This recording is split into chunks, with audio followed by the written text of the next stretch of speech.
Distinguida concurrencia, muy buenas noches. La Academia Nacional de Medicina les da su cordial bienvenida. El señor presidente ha convocado esta noche a sesión especial en la que se presentará el libro Salud y Desarrollo Humano y Sostenible. La mesa de honor está conformada por el señor académico de número, doctor Gustavo González Rengifo, presidente de la Academia Nacional de Medicina, el doctor Agustín Isa Stoll, coordinador y expositor, nuestro decano del Colegio Médico del Perú, el doctor Pedro Rivera, y el que habla, Alfonso Zabaleta, secretario permanente de la Academia Nacional de Medicina. Procederemos a pasar lista simbólica de asistentes. Daniel Alcides Carrión. Al quórum, señor presidente, lo invito a abrir la sesión.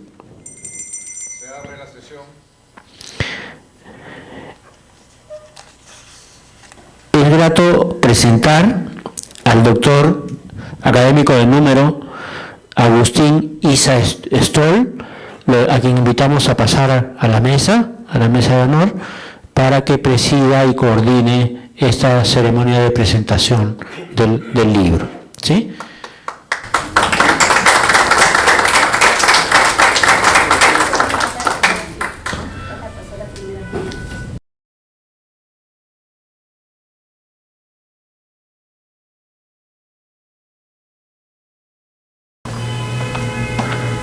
Muchas gracias, doctor Zabaleta. Muy buenas noches, queridos amigos. Muchas gracias por estar aquí. Un saludo cordial a nuestro presidente de la Academia Nacional de Medicina, doctor Gustavo González. Un saludo especial al doctor Pedro Riega. No lo veía, Pedro, decano nacional del Colegio Médico del Perú, que tiene la gentileza de acompañarnos en esta noche. Señores, decano, el presidente de la Academia Peruana de la Lengua, el doctor Eduardo Hopkins, que nos acompaña habitualmente, el rector de la ISIL, ¿dónde está mi amigo Jorge Talavera? Gracias por estar aquí. Un saludo cordial a todos ustedes. Este libro que tenemos el gusto de presentar ahora es en parte una continuación de un tema que la Academia Nacional de Medicina comenzó a explorar hace 2 años con este libro que se llamó Diálogos de Ética y Desarrollo Humano. Este libro lo hicimos hace 2 años con la colaboración de importantes personalidades de este tema. Voy a tratar de darles las gracias a pesar de que este es otro libro. Pero estuvo Max Hernández, estuvo secretario del Acuerdo Nacional, Alberto Perales, Patrick Wagner, Mariano Castro Sánchez Moreno, que en esa época era viceministro del Ministerio de Ambiente, Oscar Ugarte, exministro de Salud, Violeta Bermúdez, ex primera ministra del Estado, el doctor Álvaro Rodríguez, que es secretario académico de las Academias Latinoamericanas de Medicina, y la doctora Teresa, una especialista en Martha Nussbaum. Con ellos, en forma de diálogo, con el moderador, fuimos construyendo este libro que está a disposición de ustedes.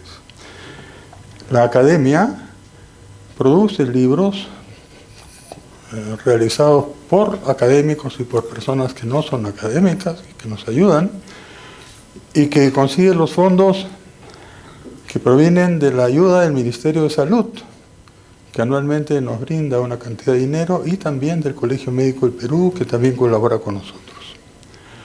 Ese presupuesto sirve para nuestro funcionamiento, además de las cotizaciones que hacemos cada uno de nuestros académicos, y producimos ciencia y producimos conocimiento de manera gratuita. Los volúmenes se entregan, se donan, no se venden, están prohibidos de vender. Los que participan con nosotros como autores saben que no hay tampoco honorarios por escribir, y gustosamente lo que hacemos es entregar a las instituciones nacionales y a las personas en particular este esfuerzo que hace la Academia Nacional de Medicina, que es finalmente la dueña de este tema. los editores vamos colaborando, pero esto es como comenzó. Y este es el libro actual, que quisimos ver los temas especiales de salud y desarrollo humano. Y desarrollo humano y sostenible, ahí están los dos libros, la siguiente por favor. Y este libro lo hemos hecho con la colaboración de distinguidas personalidades que muy gentilmente nos ayudaron en darnos su conocimiento, su sapiencia y su buena voluntad. El libro, como corresponde, es presentado por el presidente de la Academia Nacional de Medicina, porque este es un libro de la Academia. Así que el libro tiene una presentación hecha por Gustavo, el contenido lo hace el editor, que en este caso soy yo, y luego nos distribuimos un poco el trabajo.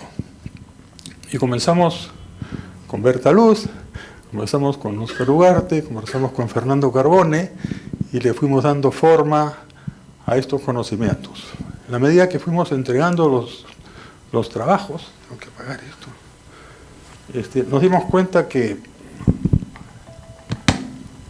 cuenta que nos faltaban áreas, ¿no? No teníamos o debíamos insistir como el tema de la mujer y el desarrollo humano. Susana Chávez muy gentilmente nos ayudó. Hablamos con Mario Tavera, con mucha experiencia en niños, y nos dijo, sí, yo hago niños.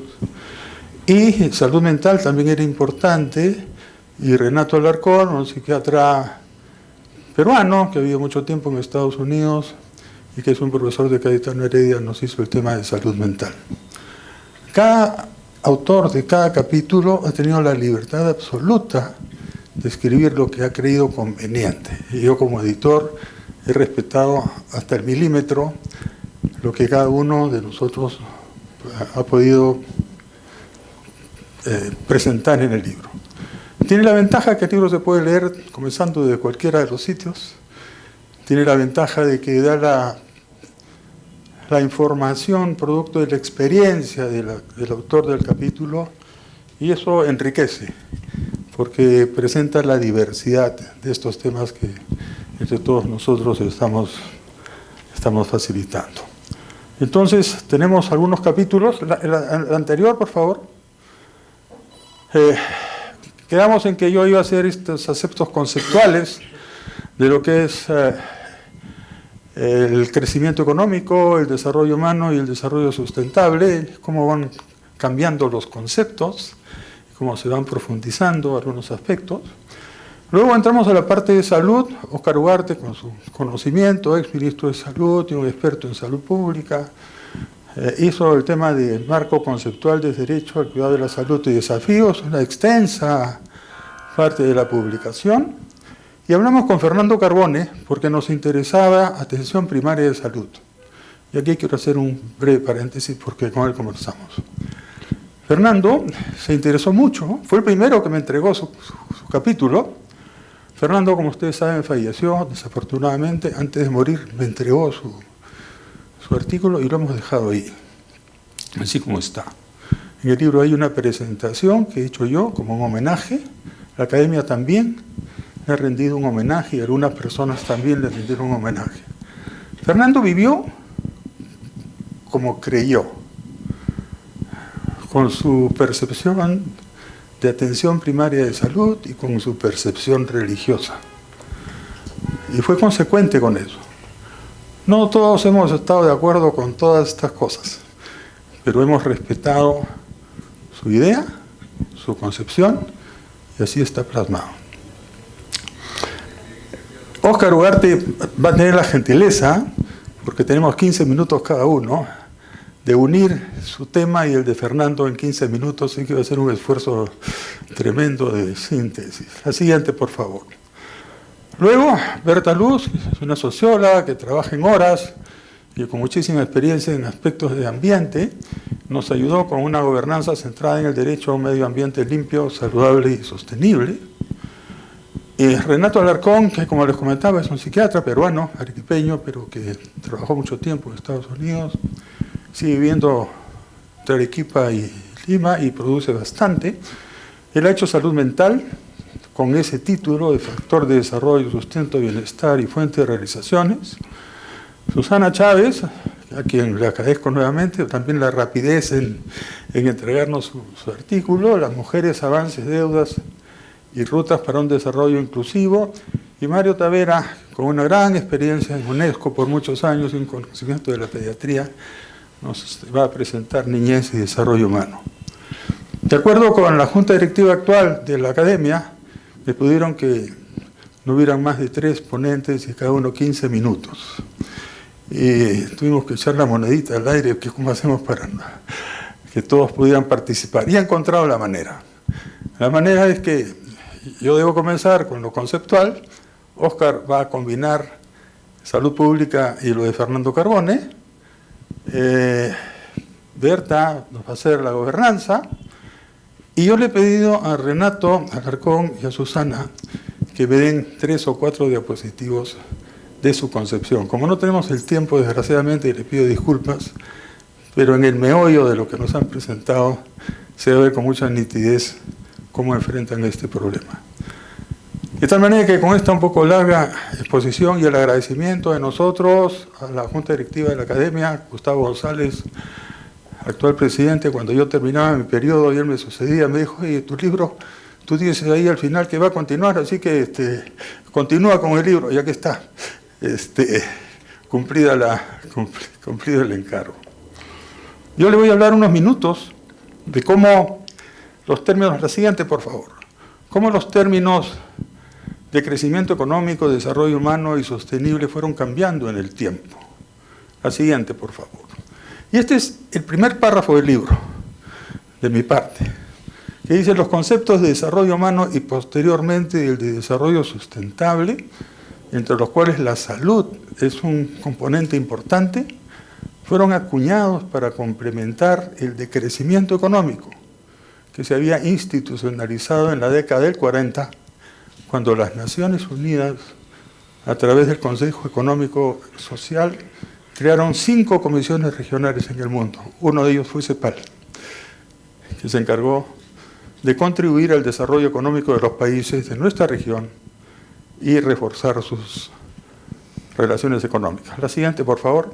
CEPAL, en el transcurso del tiempo, se ha constituido una excelente institución, se ha convertido en un centro de excelencia. Raúl Previch fue su primer director, un argentino, economista argentino, con sede en Santiago de Chile. Y así funcionaba inicialmente CEPAL. En los años siguientes se ha convertido en un centro de excelencia que colabora con los Estados miembros, formulando y evaluando políticas de los Estados. Capacita, ayuda en la capacitación, en la cooperación, coordinación regional, y luego ha sido importante en promover el desarrollo social. La siguiente, por favor. Y entonces, en este tema largo de CEPAL, hay algunas etapas en su desarrollo. Al inicio, fundada en 25 de febrero del 48, imperaba el concepto del desarrollismo. Los países exportaban casi nada, importaban todo y estaban muy poco desarrollados. De tal manera que Previs dice, se llama países periféricos, tienen un deterioro sistemático en intercambio, y la respuesta es industrialícense. Y eso es un poco el imperativo económico que va regulando la economía de los países. Cuando llegan los 80 y hay una crisis de deuda de los países, se produce un tema importante como crisis, pero adicionalmente aparecen las políticas neoliberales. Ahí aparecen las políticas neoliberales, empieza a cambiar un poco la cosa. Pero se incorporan por primera vez las dimensiones sociales, ambientales y de género. Aparece por primera vez género, no aparecía. Y entonces el enfoque viene ahora por el desarrollo sostenible, empieza a hablarse ya del desarrollo ambiental, etcétera. Énfasis en productividad, en igualdad, en resiliencia económica.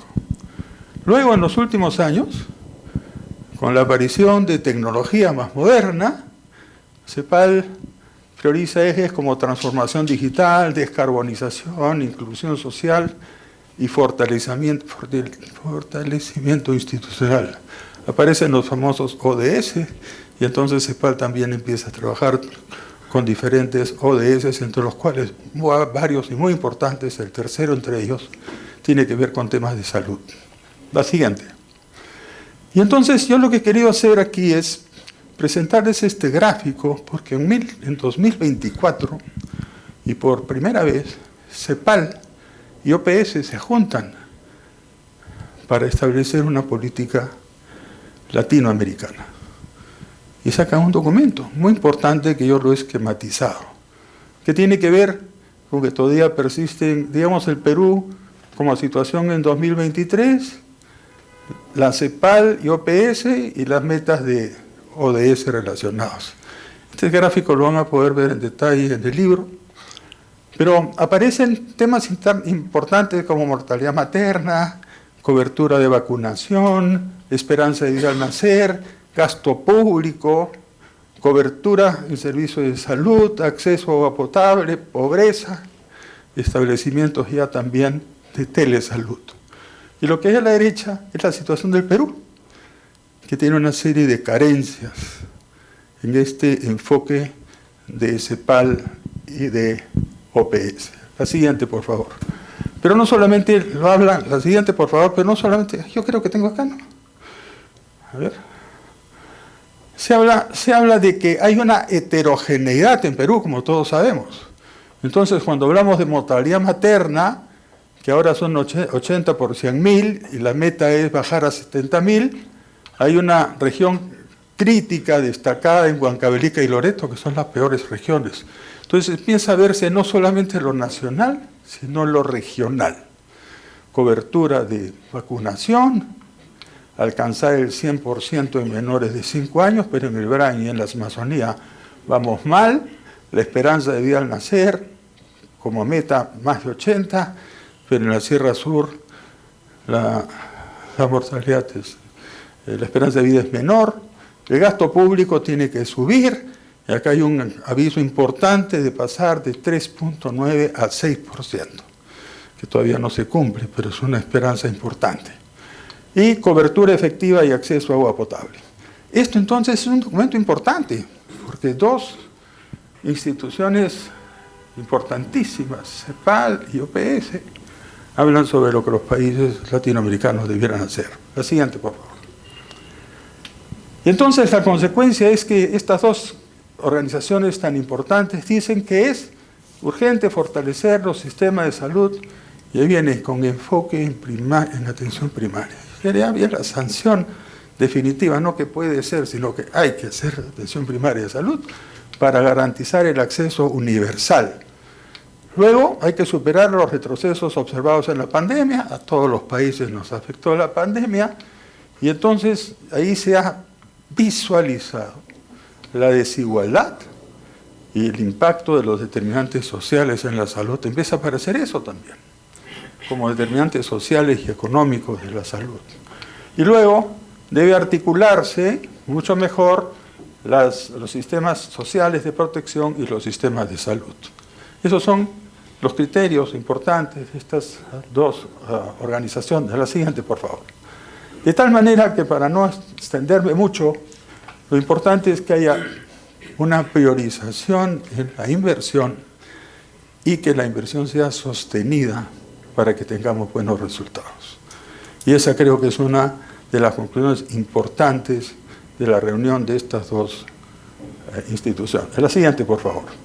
Pero en la medida que va apareciendo este tema de crecimiento económico, y solamente crecimiento económico, aparecen pensadores que empiezan a decir, el problema no es el PBI, porque el PBI es un promedio, y la riqueza está mal distribuida.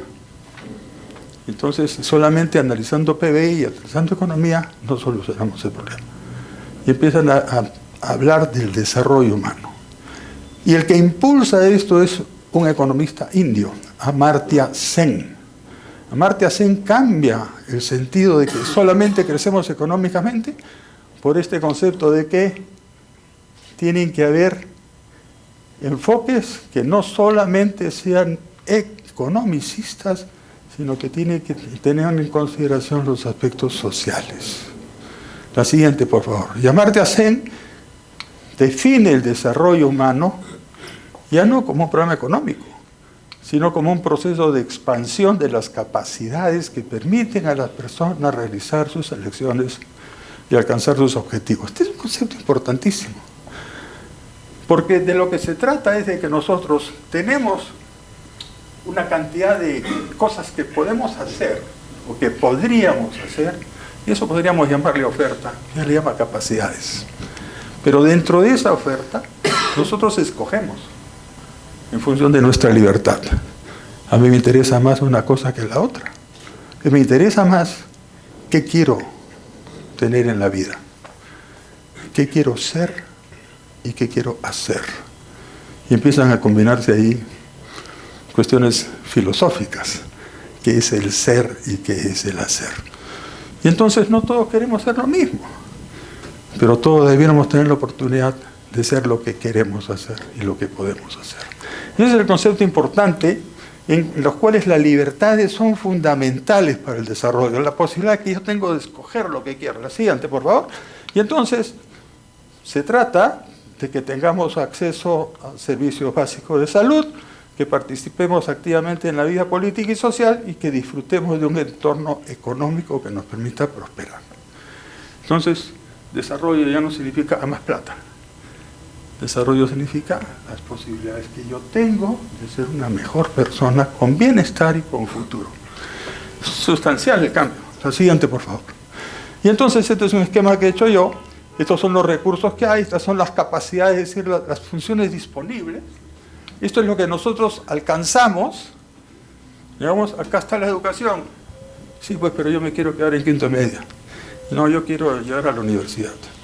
Empieza la elección. Empieza lo que se llama el funcionamiento en la terminología de ellos. La capacidad es lo que hay, la función es lo que yo consigo. Y al conseguir eso me estoy proyectando al futuro que yo deseo tener. Muy bien, la siguiente. Y luego viene Martha Nussbaum, que ya no es economista, sino es una filósofa. Y esta filósofa dice, esas capacidades son capacidades centrales con las cuales nosotros debemos poder vivir y alcanzar nuestras metas. Y estas son, no puedo entrar en todo el detalle, pero tiene que ver con la vida, con la integridad corporal, con la salud, con el sentido, emociones, razón práctica, afiliación, etc. Como ven ahí, no parece economía, ¿no? No parece economía, parece filosofía. Y Marta dice, la siguiente, por favor. Estas son capacidades centrales. Y esas capacidades centrales no son ideales, son mínimos éticos universales. Todos debemos tener acceso a esas 10 capacidades centrales. Porque de esa manera, lo que vamos a hacer es rehumanizar el desarrollo.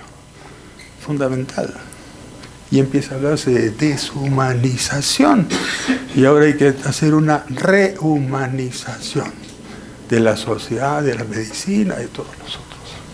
Y entonces se centra en lo que filosóficamente es ser. En el ser.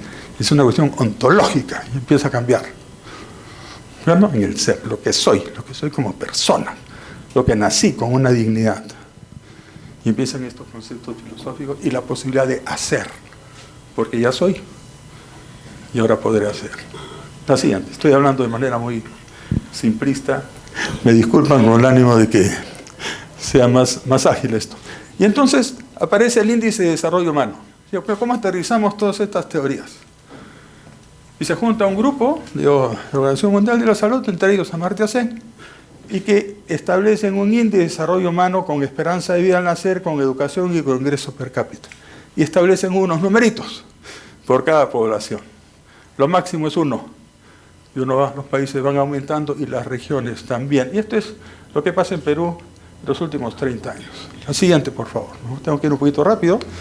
Pero entonces, este índice de desarrollo es fundamental para comparar el bienestar. Si me ayudas pasando, por favor, más rápido. identificar desigualdades y medir el proceso. Pero como en todo en la vida, hay gente que dice, eso está bien, pero le falta. Y entonces hay críticas. Es muy simple. Otros dicen, los datos están limitados, faltan datos, así de enfoque en promedios. Pero el índice ahora no es un índice solamente del país, es un índice de las regiones. De tal manera que empieza a examinarse con un poco más de profundidad este indicador, que es importante ayudarnos a decir cómo vamos desarrollándonos como país en comparación con los vecinos. La siguiente. Y entonces, aquí les muestro datos de PNUD, el Programa Nacional de las Naciones Unidas para el Desarrollo. Perú en rojo, 0,777 en el 2019, cuarto puesto, y luego en el 2023 nos vamos al puesto inferior con 0,744. Lo importante no solamente es el numerito, lo importante es que el PNUD dice, miren, tienen que mejorar en determinadas cosas. Y en Perú dicen, mejora la esperanza de vida al nacer, mejora la calidad educativa, mejora el ingreso per cápita, mejora la desigualdad, la falta de equidad que tenemos, y mejora las cuestiones de género. Y empiezan a aparecer aspectos que antes se tocaban menos. La siguiente, por favor.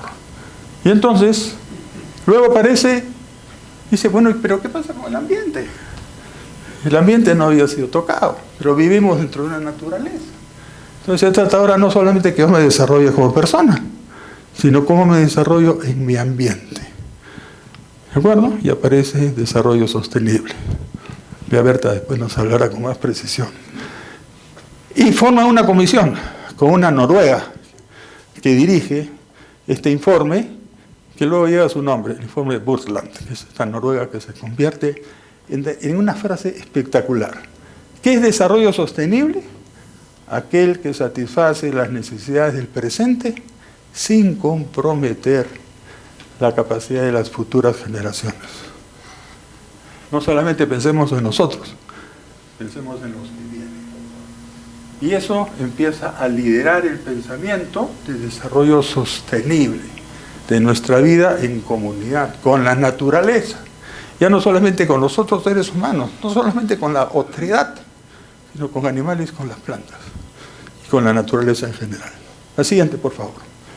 Y entonces, el concepto de desarrollo sostenible surge también con esa idea de que todo es dinero, todo es PBI, y empieza la cosa a cambiar. Así, y hay una serie de gente que va colaborando. Dupisani es alguien de repente que no es muy bien conocido, pero yo me impacté con una gran exposición y extensa exposición histórica de los problemas de desarrollo sostenible. Y acá hay una serie de conceptos que tiene él, que hay que actuar antes de que ocurran daños. Aparece la palabra justicia, que antes no aparecía. Como no aparecía territorialidad. Y empieza a crecer el concepto, a aumentar el concepto. La siguiente, por favor. Y yo me he permitido, ya no hay tiempo para eso, comparar lo que dice Dupisani con lo que dice Martha Nussbaum y Amartya Sen. Y he hecho ese cuadrito que lo podrán leer en el libro, porque cada uno tiene orientaciones diferentes. Amartya Sen y Martha Nussbaum, como filósofos, van en la capacidad de vivir en un ambiente saludable, mientras Dupisani dice límites biofísicos del planeta. No tengo el tiempo para explicar en detalle, pero son dos concepciones complementarias, diría yo, que son importantes para entender cómo ahora hablamos con ciertos términos que antes no hablábamos. ¿No es cierto? Desarrollo sostenible hace 40 años no existía. La siguiente, por favor.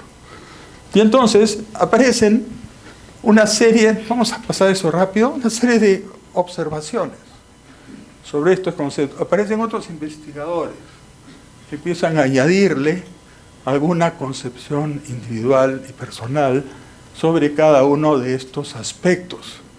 No hay mucho tiempo para detallar eso, pero hay que entender que por más sabio que uno sea, siempre es bueno que haya gente que elabore, critique, estudie y proponga. Y eso es el grupo de investigadores. La siguiente, por favor, que empieza a mirar estas respuestas que han ido incorporando. ¿Y por qué lo pongo? Porque empieza a aparecer la salud ahora sí como un componente indispensable del desarrollo. No hay desarrollo humano y sostenible sin salud. Y esa es una frase monumental. No hay desarrollo humano y sostenible sin salud. Y por eso se le hemos llamado salud y desarrollo humano y sostenible. Porque es importante. Y entonces, en el desarrollo sostenible hay que fortalecer la capacidad de los sistemas de salud. Importante, reducir las amenazas del ambiente y tener asistencia financiera. ¿Para qué? Para que nos desarrollemos como seres humanos, pero con un criterio básico, con que la salud sea para todos, hombres, mujeres, hijos, todos. La salud es para todos. Y esa es la estrategia. Eso es lo que yo quería conversar con ustedes como introducción. Les agradezco su atención y enseguida seguimos con Óscar Ugarte, exministro de Salud. Ustedes lo conocen muy bien, saludista, experto, que va a tener la gentileza de hablarnos de su tema y el tema de Fernando Carbone. Óscar, por favor. Un aplauso para él.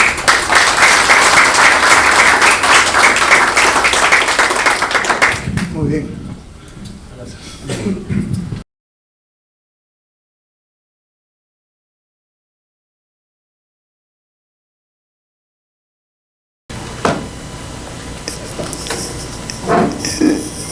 Buenas noches con todos y con todas, señores autoridades. Muchas gracias,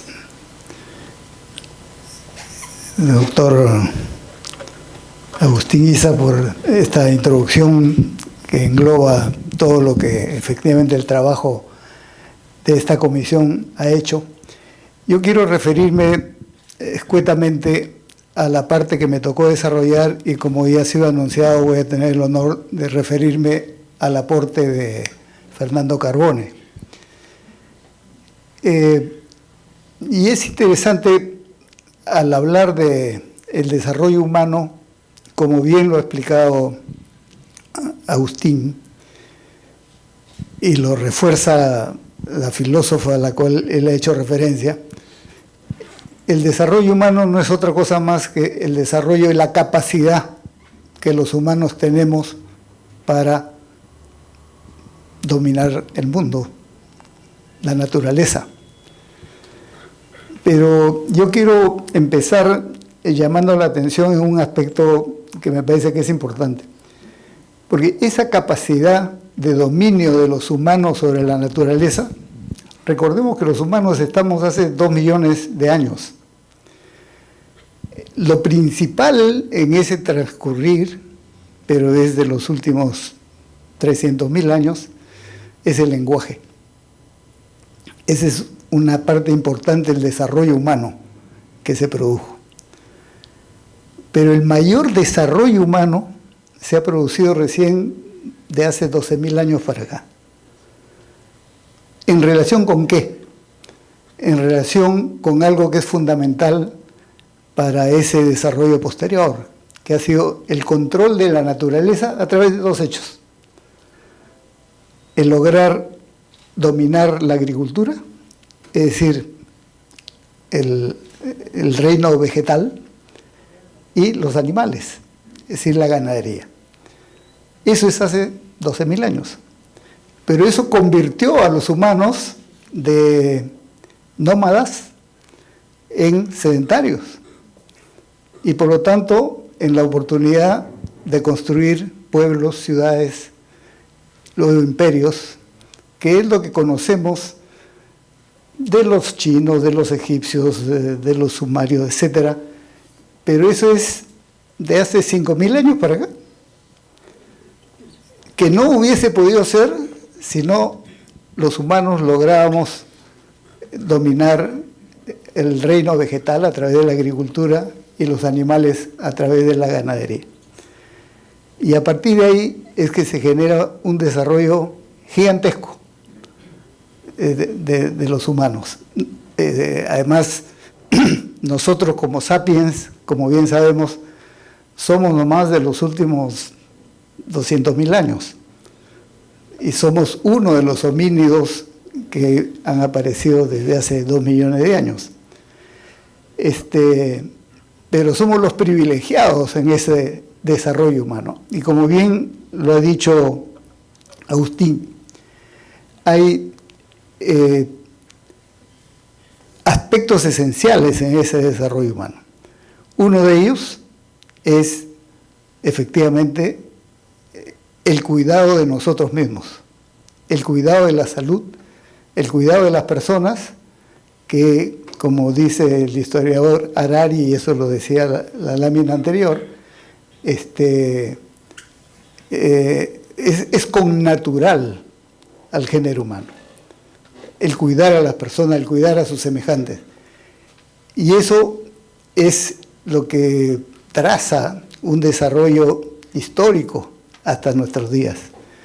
A eso, otro elemento componente es, como bien ha sido dicho, educación, condiciones de vida, empleo, etcétera, y por lo tanto ya se produce un desarrollo que es todo lo que ha señalado perfectamente Agustín. En el caso de Perú, este desarrollo y este avance está reflejado en lo que Guamán Poma nos dice en la nueva crónica del buen gobierno, porque miren lo que dice Guamán Poma, que eran las directivas del Inca. Decía: mandamos en todo el reino haya abundancia de comida y que se siembre mucho maíz y papas y ocas, que hagan cabi, caya, chuño, tamo, chochoca y quinoa, oyuco, mashua, todas las comidas hasta las hierbas, yuyos acuáticos, los sequen para que tengan que comer todo el año. Esa es seguridad alimentaria. El Tahuantinsuyo tenía eso como un elemento central y era expresión de desarrollo humano, de control y de autosostenimiento. Decía también: mandemos en este reino y los pueblos han de comer en la plaza pública, caciques principales, indios, chicos y grandes, para que se alleguen todos los pobres y huérfanos, viudas, enfermos, viejos, hijos y tullidos. Así como decía: mandamos que los barberos y cirujanos, los jambicamayo, sangradores, circac, quinchicahuán, y curan con hierbas, y a las parteras, bastas comadres, todo esto ya sabemos, ¿no? Los huachachic y las curanderas. Es decir, la sociedad organizada. Eso es parte del desarrollo humano que había en la época del Tahuantinsuyo. La siguiente, por favor. Sin embargo, gran parte de eso se destruyó, se perdió. Y aquí cito a Luis Lumbreras, en un reciente libro, Breve Historia General del Perú, del año 2022, porque dice: desde 1533 hasta 1569, la guerra enfrentó a los conquistadores, matándose unos a otros y quedando el país en total desgobierno y caos. Se abandonaron las labores agrícolas y ganaderas, los andenes y los proyectos hidráulicos fueron abandonados. Se vaciaron los depósitos previsionales de alimentos, vestidos, armas y otros instrumentos, quedando desarticuladas las comunidades y regiones. Es decir, ha habido periodos en la historia de avance de este desarrollo humano y periodos de retrocesos, por las circunstancias que la historia explica, que nuestros historiadores representan. Pero eso son momentos que han sido obviamente superados. La siguiente, por favor. Como es lo que viene en los siglos posteriores y particularmente ya en la República, porque las condiciones de independencia son condiciones para un mayor desarrollo humano, sin duda, no solo en Perú, sino en todos los países que se han logrado independizar. Y eso ha estado íntimamente vinculado con los derechos. Es decir, los derechos ciudadanos han constituido un factor fundamental de desarrollo humano. Y lo que podemos comprobar en nuestra historia republicana, es decir, desde el siglo XIX para acá, pero es lo que ha pasado en el resto del mundo con los derechos civiles, que es el sentirse ciudadano, el sentirse parte de un país, el sentirse, por lo tanto, con el derecho de ser partícipe de un desarrollo colectivo y social. Eso es a inicios de la República. Eso se enriquece con derechos políticos, que además se han ido conquistando de a pocos, ¿no es cierto? Porque los primeros derechos políticos, elegir y ser elegido, era nomás para los varones que tenían una determinada posición económica. Como bien sabemos, las mujeres recién han votado el año 56, ¿no? 1956, y los analfabetos con la Constitución del 79. Pero uno de los grandes impulsos, porque tiene que ver con estos elementos que Agustín ha descrito, vinculados al desarrollo humano, son los derechos sociales. Porque ahí está salud, ahí está educación, ahí están las condiciones de vida. Y los derechos sociales recién son reconocidos a principios del siglo XX en Perú. Y la Constitución del 33 es la primera constitución que los reconoce como tales. Y por lo tanto se constituye un factor muy importante de desarrollo humano con todas las dificultades que puede haberse dado. Pero es posterior a eso y a fines ya del siglo pasado, del siglo XX, que aparecen otros derechos que tienen mucho que ver con esta capacidad de dominio y de desarrollo humano sobre la naturaleza, como es esto que se conoce como derechos difusos, que es, por ejemplo, el derecho a la salud ambiental, es decir, al medio ambiente. Eso, como sabemos, recién se recupera en la conferencia de Río de Janeiro del año 92, o sea, a fines del siglo XX. Y conjuntamente con eso, otros derechos, como los derechos participativos, la gran conferencia del Cairo, o la conferencia de Beijing, que reconoce los derechos de las mujeres, y todo este elemento es, sin duda, gran parte de este desarrollo humano gigantesco. La siguiente, por favor.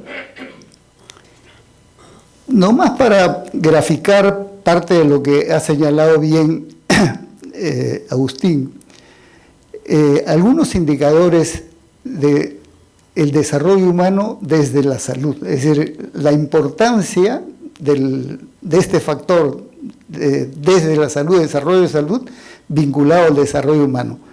Solo 4 que han sido ya mencionados. El primero es la expectativa de vida al nacer, que como vemos en el cuadro superior izquierdo, en las barras verdes, entre el 1950 y lo que se anuncia al 2050, prácticamente se duplica la expectativa de vida al nacer. En 1950 era 43.8, luego ha ido subiendo, estamos en 76 años de vida en promedio. Ahí sabemos que las mujeres tienen 2 años más y los varones 2 años menos en promedio, pero se espera que al 2050, o sea, luego de 100 años de esa primera medición que estamos mostrando, prácticamente se ha duplicado la expectativa de vida al nacer.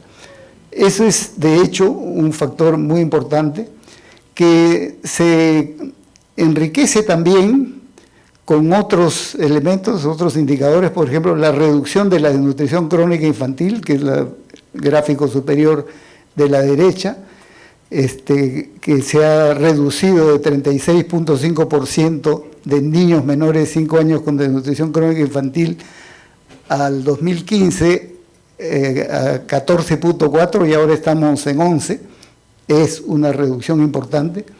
El caso de la mortalidad materna, que también se ha reducido, en 1980 era 318 madres fallecían por cada 100.000 nacidos vivos, al 2015 se redujo a 68, hoy se supone que estamos en 50 y tantos. Son avances, como es un avance también la reducción de la mortalidad infantil, que era el año 92, según la ENDE, 57 niños morían por cada 1.000 nacidos vivos antes de cumplir un año, al 2015 se redujo a 16 y ahora estamos por debajo de eso. Eso que son avances, sin embargo, tiene como problema central, por favor la siguiente, la enorme desigualdad. Esto ha sido mencionado también por Agustín, y esto lo señalan los grandes pensadores con relación al desarrollo humano. Tenemos niveles importantes de desarrollo, pero con una profunda desigualdad. Y es desigualdad entre países, es desigualdad al interior de países, y se convierte, por lo tanto, en los grandes retos. No solo debemos mejorar los promedios, sino tenemos que reducir grandemente las desigualdades. Solo 6 ejemplos. En la anemia infantil, por ejemplo, Lima, con un promedio, estos con datos del 2023, de 43% en promedio en niños menores de 3 años, sin embargo, Lima Callao es 40, Puno es 65.3, es decir, la diferencia regional. La desnutrición crónica infantil, que en general hemos reducido, como hemos visto en la lámina anterior, en las zonas urbanas es 8.1, lo que el promedio ahora está en 11, pero en las zonas rurales es 20. O sea, esta brecha urbano-rural es lacerante. La desnutrición crónica infantil, que hoy, como acabo de mencionar, estamos aproximadamente en 11% como promedio. Cuando vemos por quintiles, el quintil 1 más pobre es 22.7%, mientras que los quintiles 4 y 5 es 4.4, 4.3. Esta brecha, esa gran diferencia es lo que tiene que convertirse en los retos fundamentales de país. Igual en otros indicadores, como es el de la esquina inferior izquierda, que es el acceso al agua. Cuando comparamos en esta corrida de años entre 2001 y 2011, o sea, es datos anteriores, entre el quintil 1 y el quintil 5 es la diferencia entre la barra en marrón, que es el quintil rico, el más rico, el quintil 5, y la barra azul, que es acceso al agua del quintil más pobre. Y también en el caso de la mortalidad materna, que ya hemos visto cómo en promedio se han producido avances importantes, pero ahí podemos constatar, disculpen que no se vean bien las cifras, entre regiones, por ejemplo, gracias. Vamos a fijarnos nomás en la columna de la derecha. La sierra tiene 152 muertes por cada 100.000 nacidos vivos, la selva 137 y la costa 56. Si comparamos urbano-rural, es 161 versus 70 la zona urbana. Y cuando vemos por quintiles de pobreza, obviamente el quintil 1 está en 188, el quintil 5 en 58.5. Estos son los grandes problemas de desigualdad y de falta de equidad. Y el más difícil de asumir es el de la derecha. Esta es la mortalidad por COVID en Perú. La línea azul es el quintil 5 y la línea en marrón es el quintil 1, el quintil más pobre. El Perú, como sabemos, ha tenido una altísima mortalidad, pero esa mortalidad ha sido desigual, ¿no? Y esos son los grandes problemas que tenemos que enfrentar en adelante. La siguiente, por favor. Bien, quiero hacer referencia ahora, porque me han dado el honor de resumir el aporte del doctor Fernando Carbone, que lo que ha hecho es básicamente, y lo van a poder ver en detalle en el trabajo, un resumen de las grandes conferencias internacionales de salud con relación al tema de desarrollo humano y el rol que la atención primaria de salud tiene como un factor fundamental para alcanzar esas metas. Pero miren cómo en Alma Ata, la conferencia mundial del año 1978, que fue organizada en gran medida por el doctor David Tejada Rivero, nuestro compatriota, declaraba lo siguiente, dice: la grave desigualdad existente en el estado de salud de la población, especialmente entre los países en desarrollo y los desarrollados, así como entre cada país, es política, social y económicamente inaceptable y es motivo de preocupación común para todos los países. O sea, el centro de la preocupación, la desigualdad. Y esos son los retos que están planteados en todas estas conferencias. La siguiente, por favor. En la siguiente conferencia que analiza Fernando en su trabajo es la primera conferencia mundial de promoción de la salud, cuya declaración se le llama la Carta de Ottawa, se realizó ahí en Canadá el año 86, y donde lo que dice es sobre el desarrollo de las aptitudes personales, es decir, estamos hablando del desarrollo humano, ¿no? Dice, la promoción de la salud, y vale la pena poner el acento en que promoción de la salud es la promoción del desarrollo humano. Ese es el reto y ese es un campo fundamental del sector salud. Dice, la promoción de la salud favorece el desarrollo personal y social en tanto que proporcione información, educación sanitaria y perfeccione las aptitudes indispensables para la vida. Tremendo mensaje que por lo general se olvida, ¿no? O no se menciona. La siguiente, por favor. Es la 8ª Conferencia Mundial sobre Promoción de la Salud de Helsinki 2013, también promovida por la Organización Mundial de la Salud, donde el centro del pensamiento que convocó a esta reunión es: la salud para todos es uno de los principales objetivos sociales de los gobiernos y la piedra angular del desarrollo sostenible. Es decir, la idea fuerza es: salud es un factor fundamental en el desarrollo humano, que es este reto que tenemos los humanos desde hace milenios. Por favor, la siguiente. Y este es el mensaje de la Conferencia Mundial de Salud en Astana, que es el nombre de lo que fue Alma Ata, que fue el nombre en la ex Unión de Repúblicas Socialistas Soviéticas, donde se hizo la conferencia del año 1978.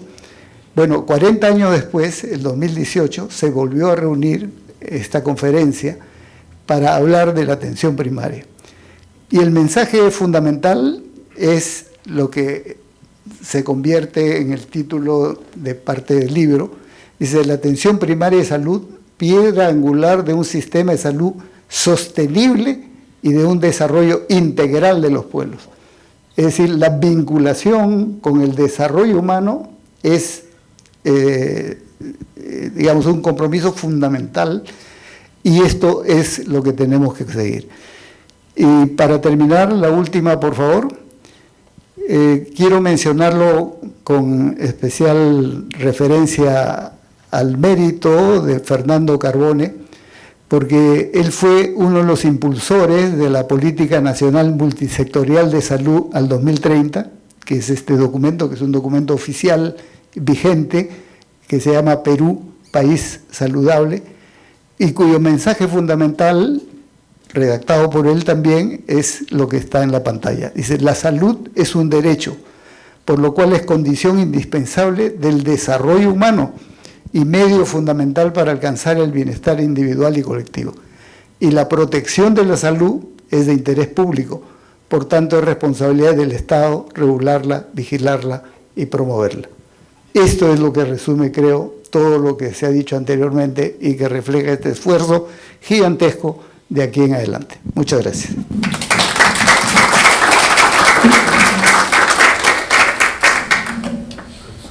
Muchas gracias, Oscar. He hecho un esfuerzo de síntesis de un montón de información, así que muchas gracias. Muchas gracias, Oscar.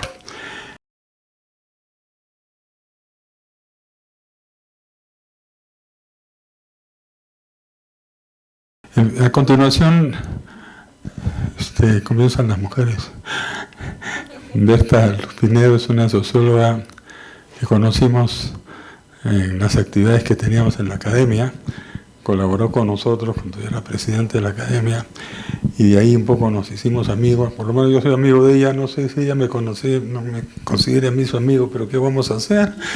En todo caso, es muy grato pedirle a Berta Luz que nos hable de un tema de su experticia. Ella, como les digo, es la segunda funcionaria de Horas, el Organismo Regional Andino de Salud, de María Calle, secretaria ejecutiva, que le dije hace 2 días, va a estar Berta Luz. Berta Luz está en todas partes, me dijo, y siempre lo hace bien, efectivamente, siempre lo hace bien. Así que Berta Luz, adelante, por favor, un aplauso para ella.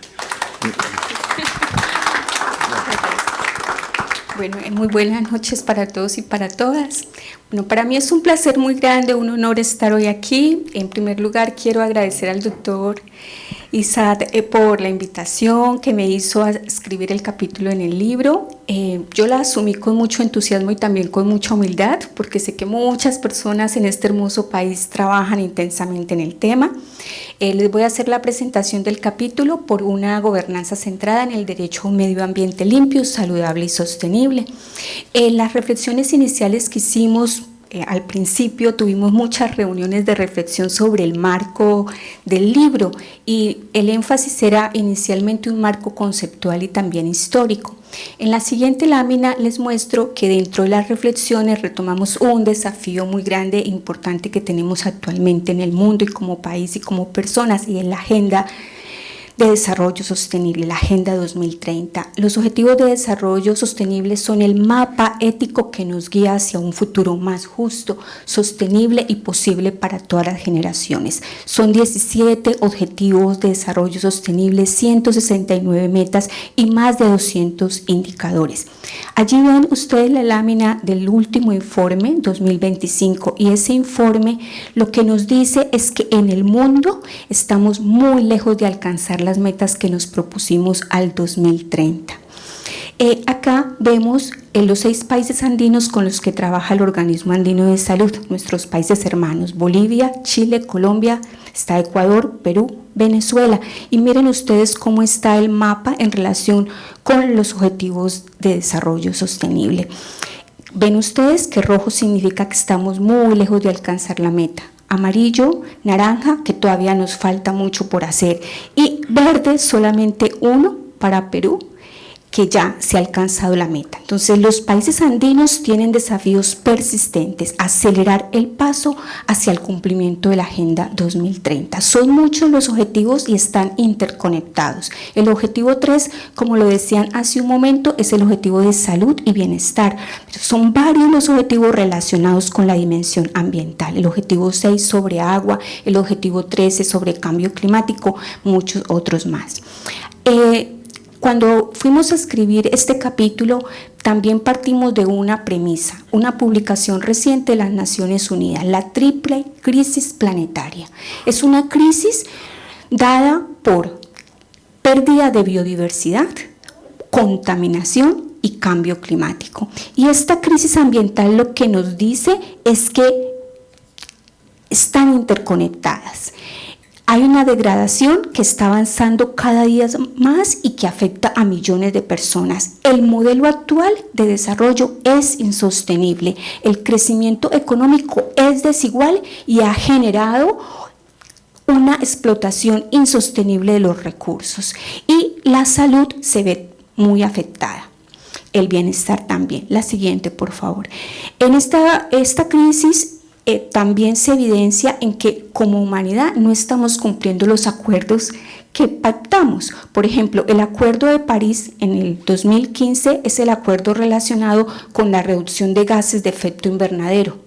Para contribuir a la mitigación del cambio climático. O sea, asumimos muchos compromisos como humanidad, pero estamos lejos de cumplirlo. También nos dice que se sigue avanzando en la contaminación del agua, del aire, del medio ambiente en general, y que esta degradación obstaculiza los objetivos de desarrollo sostenible. ¿Quiénes son las personas más afectadas? Las niñas, los niños, adolescentes, pueblos indígenas, personas que viven en comunidades rurales. ¿Esto qué consecuencias tiene? Conceptualmente, injusticia social, injusticia ambiental. Un marco conceptual fundamental que tenemos que fortalecer y trabajar es el de justicia social y justicia ambiental. Todo esto está degradando la capacidad de la tierra para contribuir al bienestar humano. Por otro lado, tenemos un resultado muy bonito, muy interesante en el 2022. También Naciones Unidas declaró que todas las personas en el mundo tienen derecho a un medio ambiente sostenible, limpio y saludable. Los derechos humanos y el medio ambiente son interdependientes. Un medio ambiente limpio, saludable, sostenible es necesario para gozar de una amplia gama de derechos humanos. El derecho a la salud, a la alimentación, al agua. Es prioridad que reforcemos la creación de todos nosotros, de todas las personas, para trabajar por un planeta más saludable. La siguiente. Por otro lado, en el capítulo ustedes van a encontrar un análisis histórico de cómo ha evolucionado el concepto de salud ambiental. No me voy a detener en este momento en esa parte histórica, pero sí en unas ideas claves. La salud es un campo de estudio, la salud ambiental, de acción y de intervención, que surge producto de esa interconexión que hemos encontrado entre el medio ambiente y la salud. Los impactos en el medio ambiente afectan la salud y el bienestar.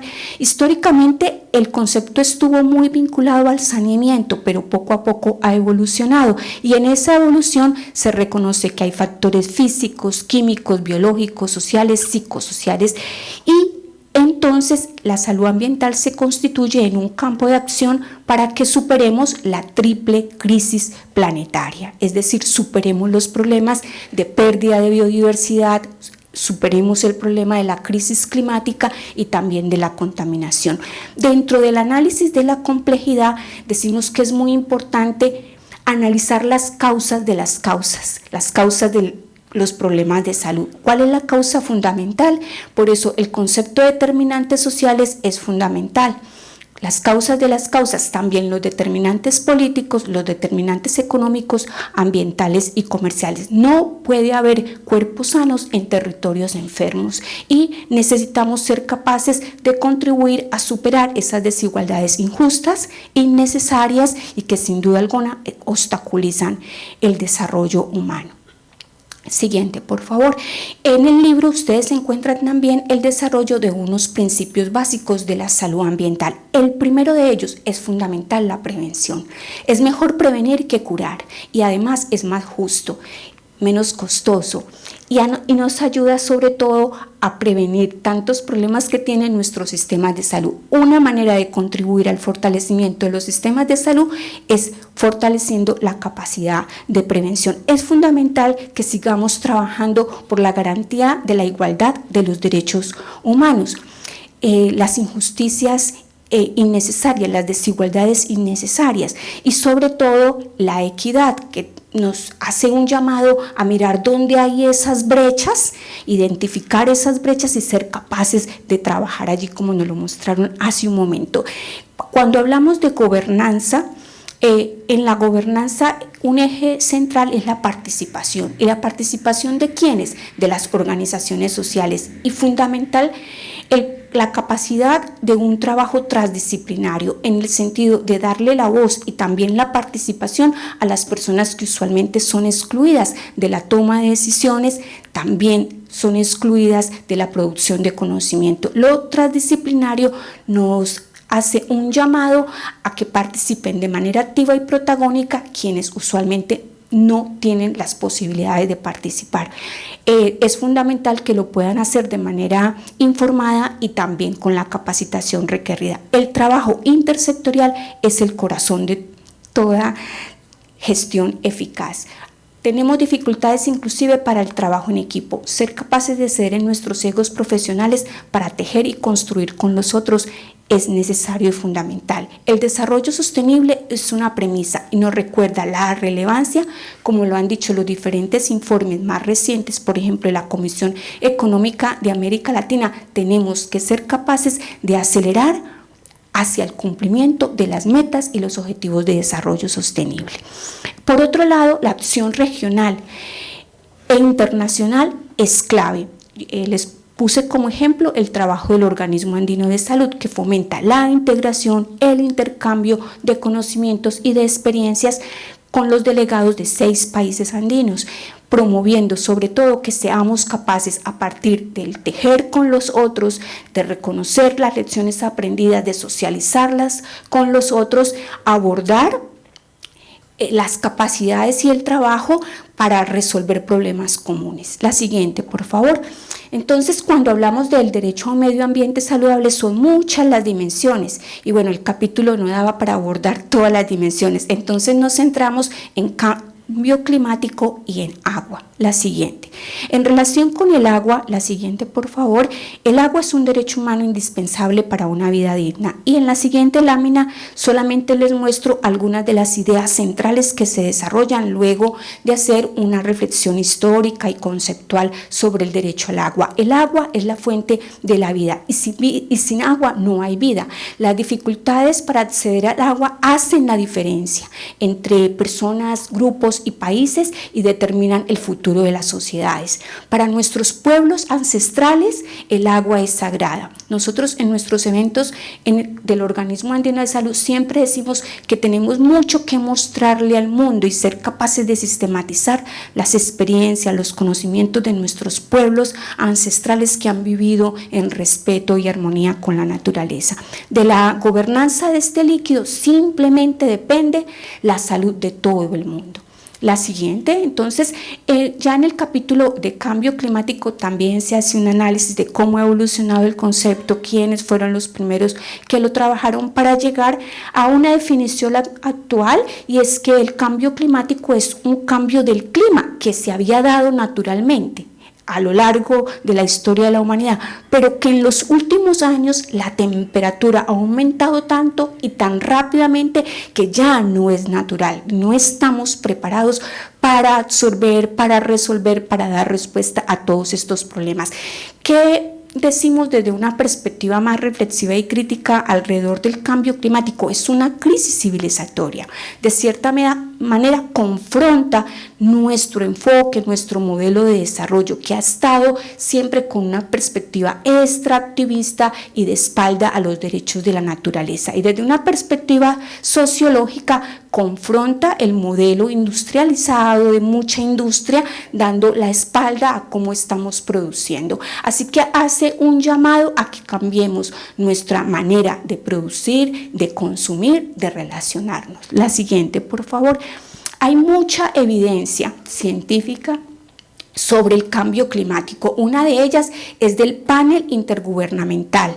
Este panel intergubernamental del cambio climático elabora informes. Nos estamos preparando en el mundo para el informe del 2027 y están haciendo un llamado muy interesante para que participen personas diversas que usualmente no han tenido la oportunidad, por ejemplo, representantes de pueblos indígenas, mujeres de comunidades rurales. En estos informes usualmente se hace una revisión de más de 18.000 artículos científicos. ¿Y cuál es la conclusión a la que han llegado en el panel intergubernamental? Es inequívoco que la actividad humana es la que está contribuyendo a que se dé cada vez más este fenómeno de la crisis climática. El calentamiento global en los últimos 50 años ha aumentado más rápido que en cualquier otro momento en los últimos 2000 años. Y este cambio climático se manifiesta en eventos climáticos extremos, olas de calor, sequías, inundaciones, entre muchos otros problemas que también están incidiendo en problemas de salud. La siguiente, por favor. En el libro, porque no me voy a detener mucho en relación con cada uno de los contenidos, se presenta una evolución histórica del concepto. Se compara el protocolo de Kioto de 1997, que es un protocolo muy importante donde los países que denominábamos del norte global, que inciden más en el problema, fueron los que tenían que asumir los compromisos de reducción de gases de efecto invernadero.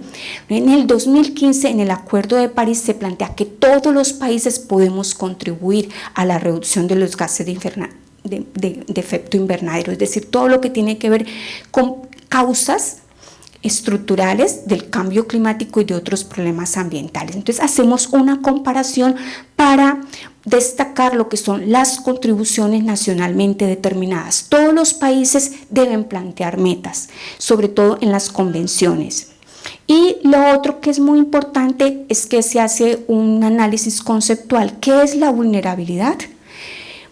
¿Qué es la amenaza? ¿Qué es el riesgo? Y por qué unas personas son más vulnerables frente a las amenazas. No todos son tan vulnerables. Hay unas personas más vulnerables que pueden ser más afectadas por estos fenómenos. Y desafortunadamente, quienes son las personas más afectadas son quienes menos contribuyen en el problema. Aunque nuestros países, por ejemplo, hablando de los países andinos, no son los que más inciden en el fenómeno, sí son los más afectados por el problema, porque el cambio climático no respeta fronteras, intensifica diversas enfermedades. Y lo que nos habíamos planteado como meta es poder hacer luego un libro donde destaquemos con más detalle problemáticas actuales y sobre todo qué estamos haciendo para resolverlo.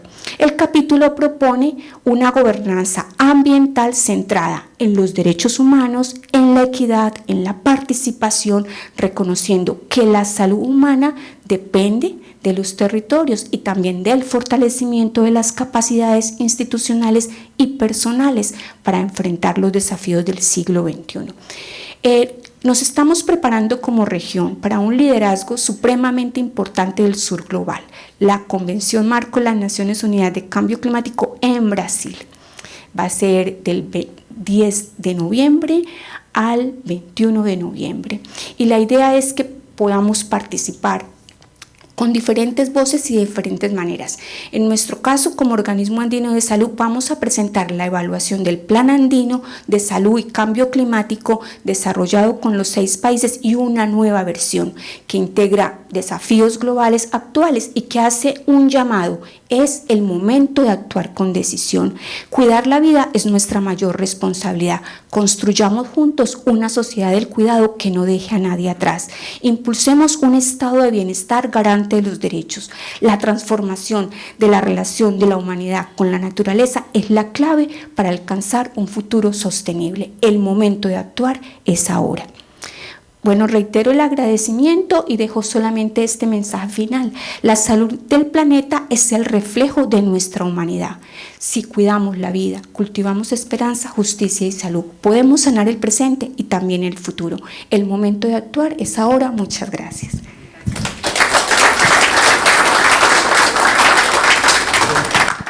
Excelente, Bertaluz, muchas gracias, muy gentil, muy amable.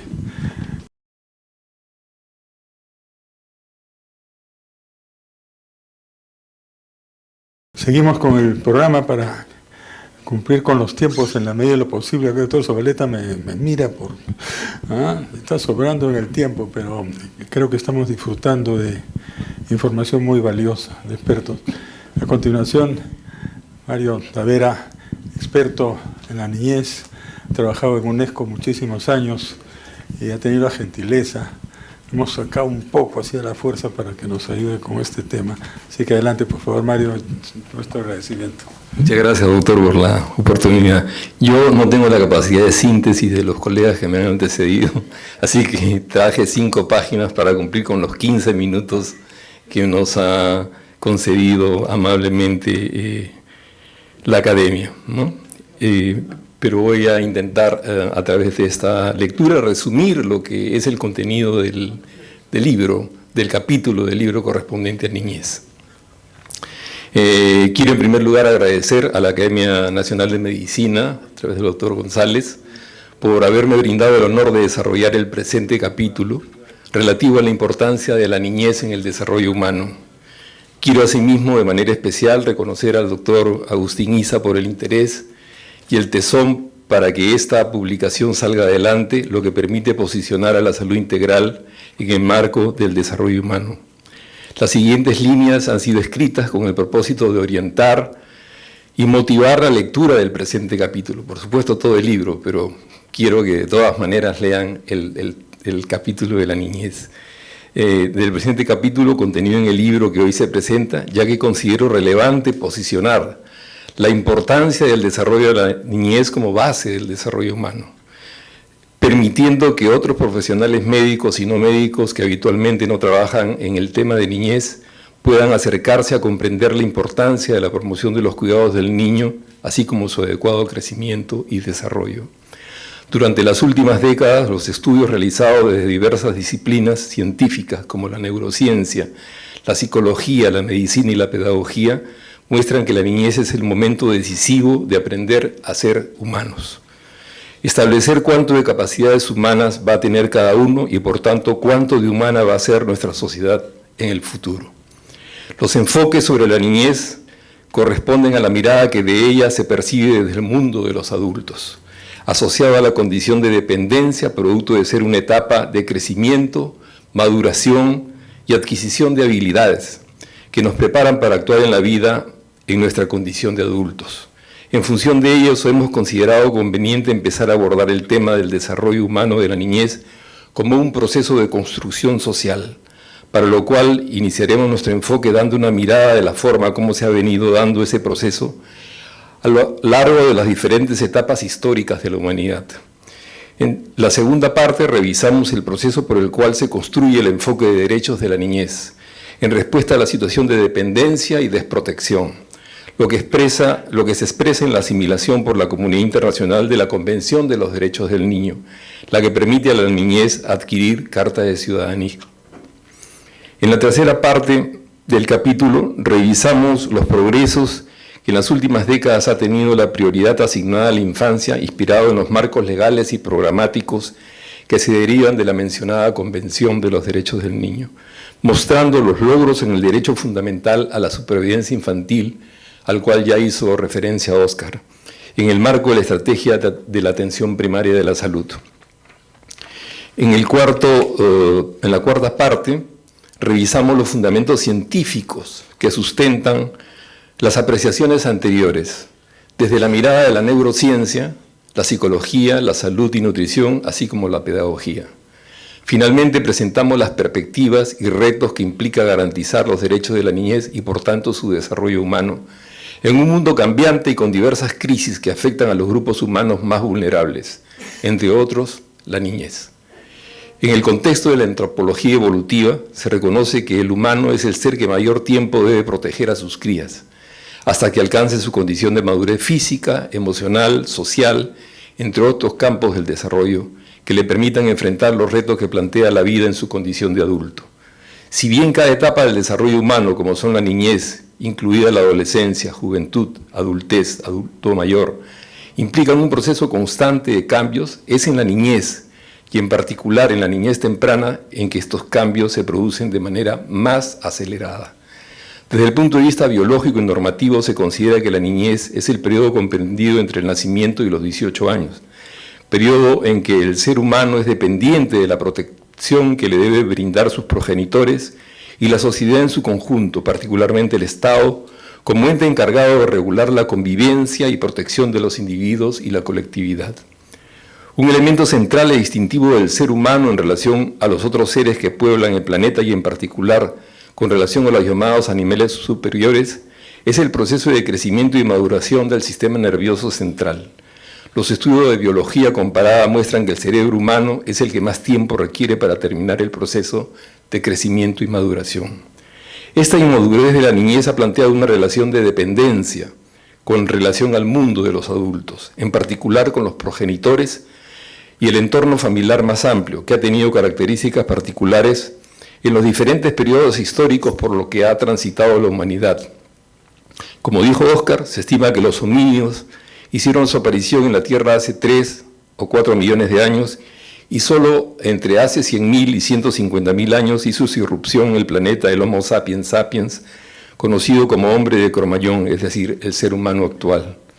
En el artículo se describe el lugar que ocupaban los niños en los albores de la humanidad, en nuestra condición de cazadores y recolectores, que representa el 85% del tiempo que el ser humano tiene de existencia sobre el planeta. Como dijo Oscar, solo hace prácticamente 12.000 años cambiamos. En esta etapa los niños formaron parte de clanes familiares ampliados. Y ahí desarrollamos qué características tenían los niños en esta etapa del nomadismo del ser humano. La revolución del Neolítico implica, y su implicancia en el sedentarismo y creación de núcleos urbanos significaron también un cambio en el rol de la niñez, asociado a la mayor fertilidad y su incorporación al mundo del trabajo. El posterior desarrollo de civilizaciones clásicas como Grecia y Roma y la posterior irrupción del cristianismo, que conlleva aspectos contradictorios como la valoración de la niñez por un lado, pero a su vez como portador del pecado original, también marcaron estas características particulares de la niñez. Durante la etapa medieval se consideraba al niño como un adulto pequeño y se estaba muy lejos de valorarlo como un ser en acelerado proceso de transformación. El Renacimiento y el posterior periodo ilustrado inicia un proceso de revalorización de la etapa de la niñez como única y diferente. Intelectuales como Rousseau, John Locke, el desarrollo por Charles Darwin de la teoría evolutiva, así como el descubrimiento de la vacunación contra la viruela por Edward Jenner, contribuyeron decisivamente a esta revalorización. La Revolución Francesa y su visión centrada en los derechos humanos contribuyeron a incorporar a la niñez en el mundo de la educación. En Occidente, la Revolución Industrial significó un cambio paradigmático, producto del acelerado proceso de urbanización y la inclusión de la niñez en el mundo del trabajo, asumiendo los niños las labores más riesgosas. La publicación de la novela Oliver Twist, escrita por Charles Dickens, significó un llamado de atención sobre las condiciones de vida de los niños y los sistemas de protección infantil en la sociedad victoriana. La Primera Guerra Mundial es uno de los hechos históricos en los que se cometieron las mayores vulneraciones de los derechos humanos, tanto desde el punto de vista bélico como sus efectos sobre la población civil, especialmente sobre la infancia. Producto de ello, la naciente Liga de Naciones, así como organizaciones no gubernamentales, empiezan a abogar por la protección de los derechos básicos de la niñez producto de su condición de fragilidad y dependencia. Después de un largo proceso en la que se vieron frustradas diversas iniciativas para proteger los derechos de la infancia, la adopción en 1989 por las Naciones Unidas de la Convención de los Derechos del Niño marcó un punto culminante en el largo proceso de consolidación y articulación de los derechos de la infancia en la escena internacional. En el artículo desarrollamos el proceso que conllevó este logro, incluyendo sus repercusiones en el Perú, el que fue uno de los primeros países en adoptarla en la región de las Américas. El carácter jurídico de la Convención posibilitó que se convirtiera en un instrumento legal aplicable en cada país que aceptara su vigencia. En el caso peruano, se adaptó a la Convención a nuestra realidad, lo que posibilitó que en 1992 se promulgara el Código del Niño y del Adolescente como ley de la República. La Convención estableció un conjunto de prioridades para proteger y promover la salud, nutrición, educación, buen trato, que posibilitaron un adecuado crecimiento y desarrollo de los niños. En ese contexto se promovió la llamada Revolución por la Supervivencia Infantil, que bajo los enfoques estratégicos de la novedosa atención primaria de salud, posibilitó alcanzar grandes logros en favor de la supervivencia, crecimiento y desarrollo infantil. Intervenciones sencillas y tecnológicamente apropiables por las comunidades, como la terapia de rehidratación oral, la promoción de la lactancia materna, las inmunizaciones, el control de infecciones respiratorias agudas, el uso de la cartilla de crecimiento y desarrollo infantil, así como la planificación familiar, posibilitaron que globalmente se alcanzaran los mayores niveles históricos de reducción de la mortalidad en la niñez y en menor medida de la mortalidad materna. El Perú fue el país que logró los mayores niveles de reducción de la mortalidad en la niñez en la región de las Américas y el octavo país a nivel global. Este logro, considerado como uno de los más importantes en la salud pública peruana, fue posible gracias a la priorización de las intervenciones antes mencionadas, la asignación presupuestal desde el Estado y la activa participación social y comunitaria. Durante las últimas décadas, el desarrollo de áreas del conocimiento, como la psicología, pedagogía, economía del desarrollo, medicina y en particular la neurociencia, han dado claras evidencias del complejo proceso de transformaciones que se producen durante la niñez, lo que está mediado por factores genéticos como por las condiciones del ambiente en que transcurre la vida del niño.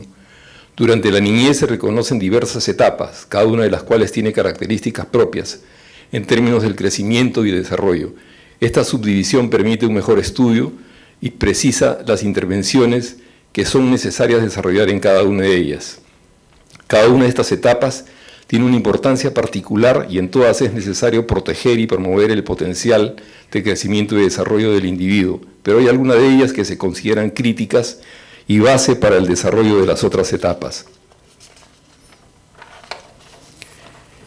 En función de ello, a nivel global se viene promoviendo la protección y cuidado de los niños durante los 1000 primeros días de vida, que incluyen el embarazo y los 2 primeros años de vida.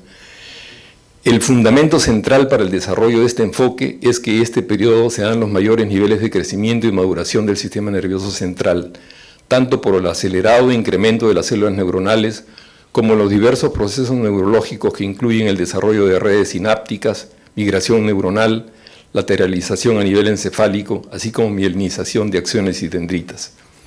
Otro de los aspectos críticos es el abordaje del crecimiento y desarrollo de los niños, es el valor que tienen las determinantes biológicas, como la herencia, y las determinantes ambientales y sociales, como ya se ha expresado anteriormente.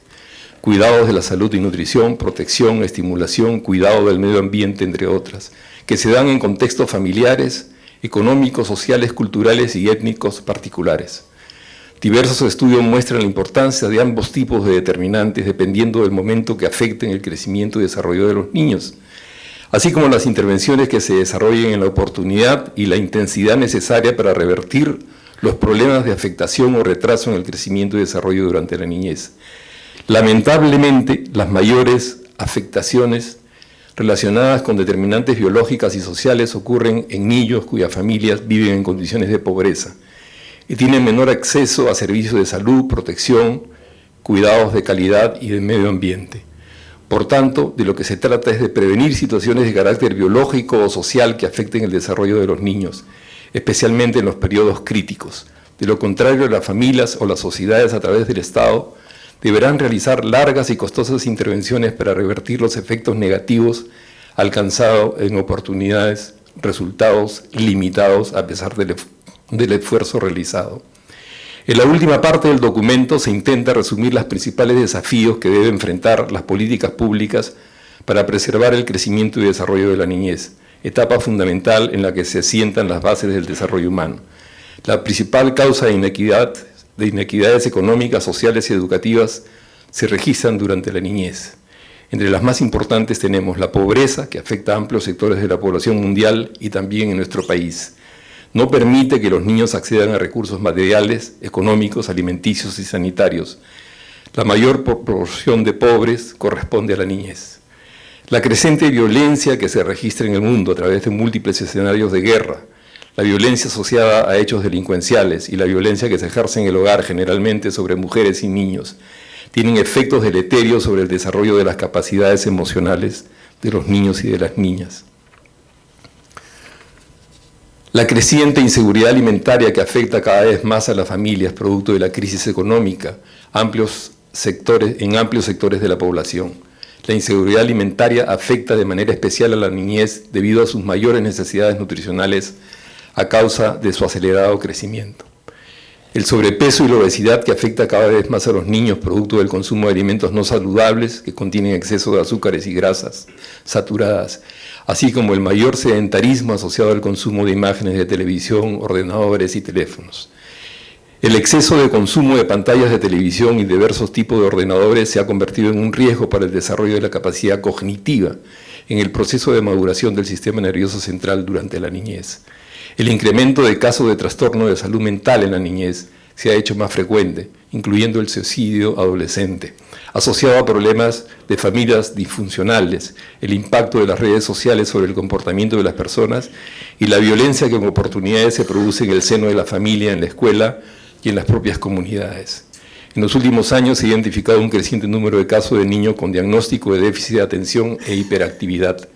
en el marco del espectro autista. La falta de diagnóstico y tratamiento oportuno puede condicionar trastornos emocionales, cognitivos y en el desarrollo del lenguaje. El deterioro medioambiental, con su consecuente secuela de exposición a contaminantes ambientales y alimenticios, así como la aparición de nuevas enfermedades, afecta las condiciones del entorno en la que los niños, futuros adultos, desarrollan su existencia.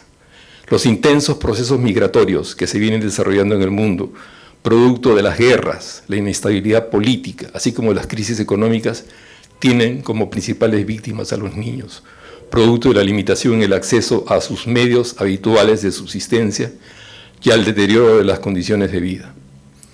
Espero que estas líneas estimulen vuestro interés por profundizar en la lectura del documento y permita fortalecer en nuestras conciencias y en las políticas públicas la importancia del desarrollo de la niñez para el desarrollo humano. Muchas gracias.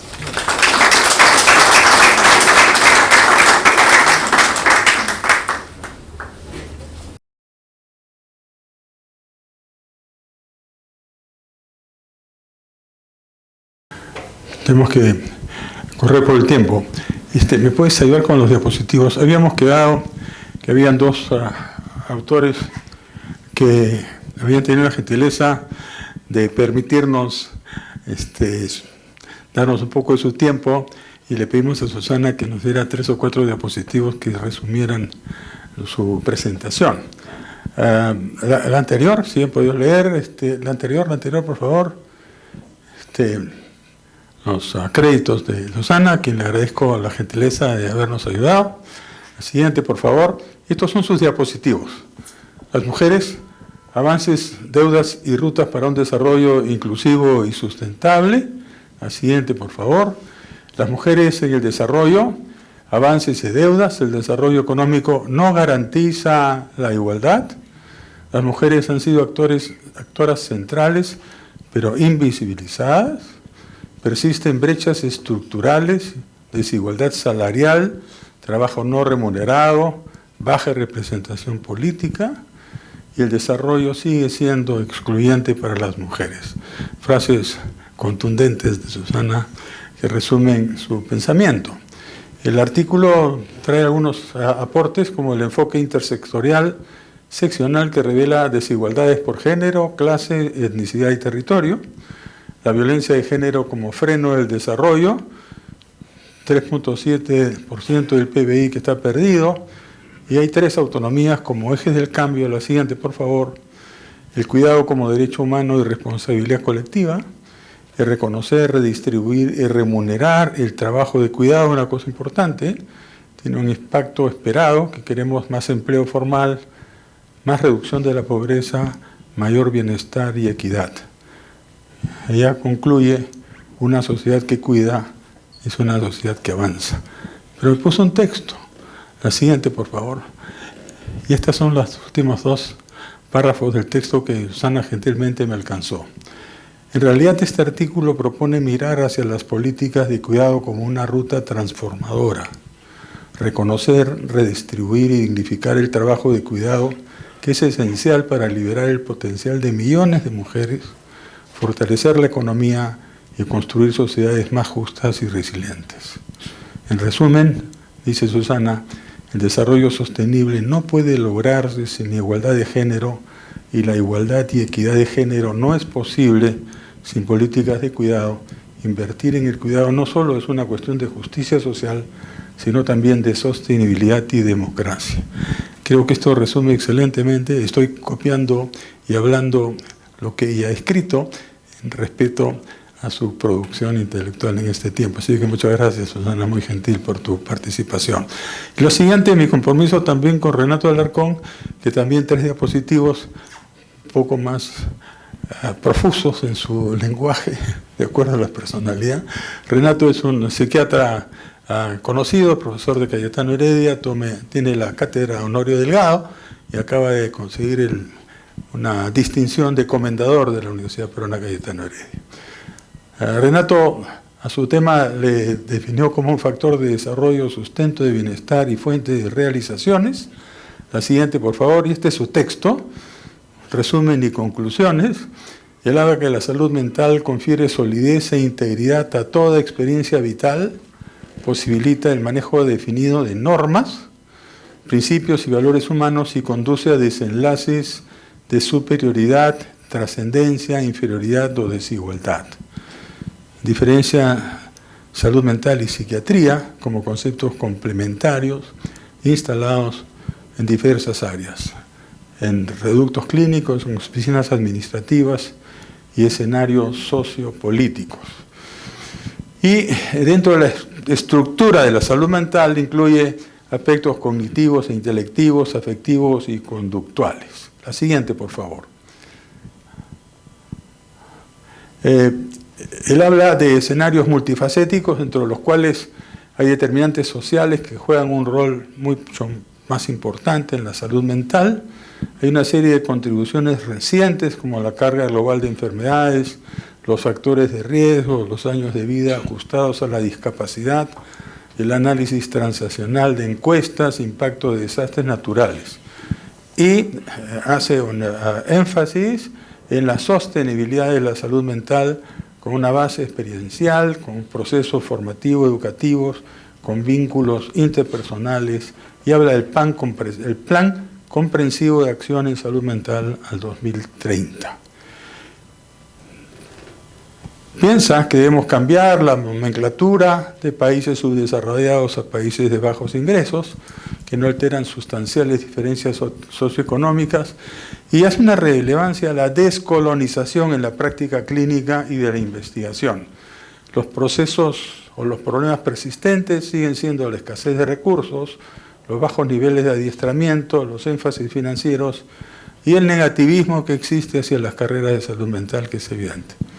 Entonces hay una necesidad de auténticas reafirmaciones humanísticas, convergencia definida de salud física y mental, cambios paradigmáticos, valor del cultivo de una salud integral. Creo que ese es su último diapositivo. Esto es lo que Renato, y lo pueden ver en su extenso capítulo, que resume su pensamiento sobre salud mental. Estoy terminando, un par de minutos nada más. Quiero agradecer a la Academia Nacional de Medicina, a su presidente, por la gentileza de permitirnos trabajar este libro, que lo ponemos a consideración de ustedes con mucho cariño, con mucho afecto, trabajado con mucho esfuerzo, y que esperemos que constituya un elemento importante para conocimiento y para discusión. Recordemos que la comunicación que estamos teniendo ahora en entregar este libro es una cosa muy importante. Comenzó con las tablas en Babilonia, pero que fueron útiles para cobrar impuestos. Luego aparece la imprenta, y la imprenta sirve socialmente para que las religiones empiecen a ser conocidas y se extiendan más.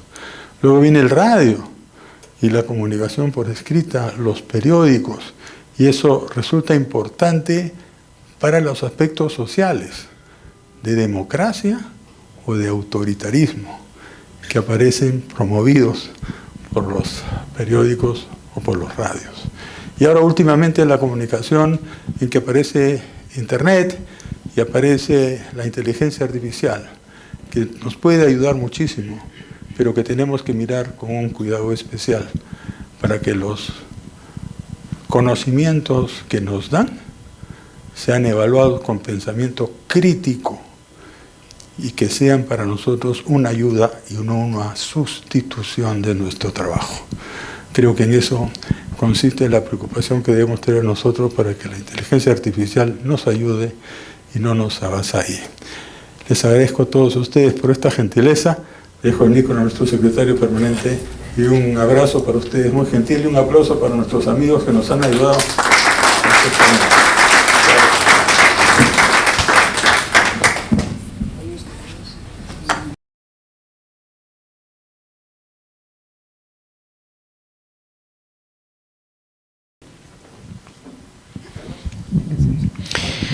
Agradecemos a los presentadores por sus magníficas exposiciones. A continuación, palabra del señor presidente de la Academia Nacional de Medicina, doctor Gustavo González Rengif.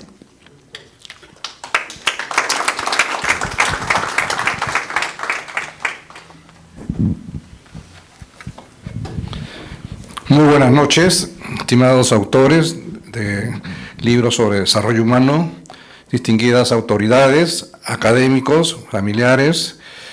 Es un día muy especial porque se trata del fin de la actividad de esta Junta Directiva. La Academia Nacional de Medicina se funda el 2 de noviembre de 1888, hace 137 años. Y el 2 de noviembre cambia esta Junta Directiva, por lo tanto, hoy día es nuestra última actividad. Y vamos a tener el cambio protocolar el día 10 de noviembre. Ustedes habrán visto la imagen, y yo les hablo de 1888, pero ustedes ven ahí 1854. Entonces, alguien me preguntó, pero ¿por qué está otro número? Está equivocado. Y no, cuando se funda la academia, toma como base la fundación de la Academia Libre de Medicina, que fue en 1854. Y en base a eso se genera ese logo y se mantiene hasta el día de hoy, y así se ha respetado. La Academia Nacional de Medicina, en todo ese periodo tan largo, a veces ha hecho el rol de la universidad, en ese entonces San Marcos, San Fernando, que era la única facultad de medicina, cuando había problemas y estaba cerrada, y había situaciones en las cuales se tenía que otorgar los grados y títulos, y lo hacía la academia. Recuerden que en esos años no existía Ministerio de Salud, no existía Seguridad Social, no existía colegio médico ni federación médica. Entonces el rol de la academia era fundamental. Pero ha ido pasando el tiempo y se han ido creando todas estas instituciones, y la academia se encuentra en un rol supra como ente consultor de los poderes del Estado. Se ha hablado de una temática, por ejemplo, que va a ocurrir en noviembre, el COP30. La Academia Nacional de Medicina participa del COP30 a través de una carta firmada por todos los presidentes de las academias del ALANAN, Asociación Latinoamericana de Academias de Medicina de España y Portugal. Entonces hay participación plena. Se ha hablado del niño, y nosotros como Academia Nacional de Medicina, junto con todas las otras academias que hay acá en el Perú, y nos acompaña el doctor Eduardo Hodgkin, presidente de la Academia de Lengua, participamos del Acuerdo Nacional, y uno de los temas que hemos discutido es el desarrollo infantil temprano, en lo cual se ha preparado un proyecto de ley de Estado sobre el desarrollo infantil temprano. Entonces la academia tiene un rol bastante importante dentro de la sociedad. Hace poco, juntamente con el doctor Hodgkin, la Academia Nacional de Medicina ha estado presente en Arequipa para el 10º Congreso Internacional de la Lengua Española. Y hemos tenido la oportunidad de presidir un panel sobre el lenguaje de la ciencia en la cultura digital. Entonces, evidente que la academia está teniendo una mayor visibilidad, lo cual es importante para nosotros y para el país. Hoy hemos tocado un tema fundamental, y yo recuerdo cuando ingresé hace exactamente 2 años, le pedí a Agustín, quiero que continúes el tema de desarrollo humano. Y es importante porque muchos nos fijamos en que el fin de los países es el desarrollo económico. Y no, el fin debe ser el desarrollo humano y no un medio para lograr el desarrollo económico. Y eso es lo que nos están mostrando y al cual nosotros debemos abordar. Y hay 2 temas fundamentales que se han tocado hoy día y que debemos resaltar, que ya se han hecho en las últimas sesiones que hemos tenido sobre educación médica, que es salud mental y salud ambiental. Son temas que no se abordan en los programas de ciencias de la salud de las universidades del país, y lo cual es un error muy grave. Para que vean, la contaminación ambiental del aire mata a millones de personas en el mundo. Por ello, la OMS, en base a esa situación, ha reducido el límite referencial permisible del material particulado 2.5 micras, el material particulado 10 micras, o el SO2 o NO2. Y el Estado peruano, en vez de ajustarse a esa norma, o sea, bajar los puntos referenciales, la ha aumentado. Quiere decir que en esta franja, para esta norma no hay muerte, para la OMS sí hay muerte. Y uno de los puntos que se coloca como justificación es que si nosotros modificamos, mucho del parque automotor va a tener que desaparecer y eso va a afectar a muchas familias económicamente. Nuevamente, más importante es la economía cuando más importante es el ser humano. Y mucho hemos hablado, por ejemplo, en medicina, hemos enfocado hace muchos años la medicina en la enfermedad. Luego decimos la medicina centrada en el paciente. Pero hoy día ya no, hoy día se habla de la medicina centrada en la persona. Y la persona puede estar enferma o puede no estar enferma. Y nos hablaron acá y nos dijeron, ¿qué cosa es más costo efectivo? Promover y prevenir.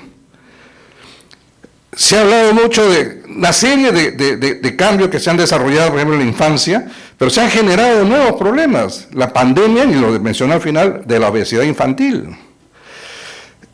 El aumento en la incidencia de cáncer de colon en niños y adolescentes. Las mujeres, se ha dejado de fumar en el Perú y ustedes ven cómo el cáncer de pulmón en mujeres ha comenzado a aumentar. Mujeres después de los 50 años aumenta la incidencia de diabetes mellitus, enfermedades lipidémicas, cardiovasculares y neurodegenerativas como Alzheimer. Entonces vemos que hay problemas que emergen cuando uno trata de resolver otros y tenemos que tener mucha atención en ellas.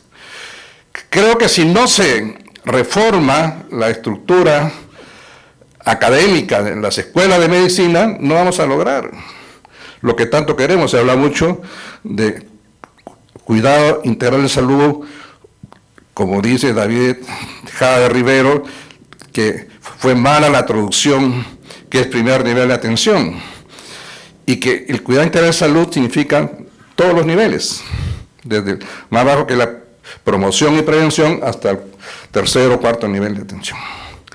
Entonces, eso debe ser parte de un análisis de las facultades de medicina, porque toda la educación médica está orientada hacia la enfermedad, cuando deberíamos orientarlo también hacia la promoción y prevención. Es decir, debemos deshospitalizar el pregrado, porque para hospitalizarlo tenemos las especialidades, las residencias. Entonces, es muy importante pues esa temática y realmente yo muy satisfecho de que sea mi última actividad con un amigo a quien quiero mucho, Agustín, a quien fui su vicepresidente y lo he sucedido y hoy día termina mis funciones, bueno, el 2 todavía, pero y ese es un último acto protocolar y agradezco a todos ustedes por su asistencia, por estar siempre presentes en que lo que la academia dice es un análisis muy profundo, no solo de los académicos, sino de una serie de expertos, son invitados, como hoy día hemos escuchado, y que nos permiten reflexionar sobre cuál debe ser nuestro rol en la sociedad. Muchas gracias.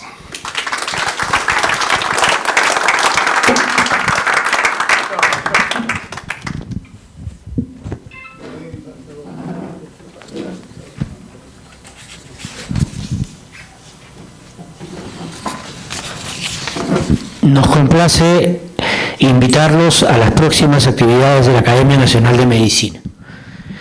Martes 4 de noviembre, presentación del libro Adaptación humana a la altura, perspectivas fisiológicas y biomédicas. Local, Centro de Convenciones del Colegio Médico del Perú, quinto piso, esta misma sala, hora 7:30 de la noche. Lunes 10 de noviembre, sesión solemne de conmemoración del 137 aniversario de la creación de la Academia Nacional de Medicina y transmisión de cargos de la nueva Junta Directiva 2025-2027. Lugar, auditorio principal del Centro de Convenciones del Colegio Médico del Perú, en el primer piso, hora 7:30 de la noche. Señoras y señores, El programa de esta sesión ha concluido. Agradecemos su presencia. Invito al señor presidente a levantar la sesión.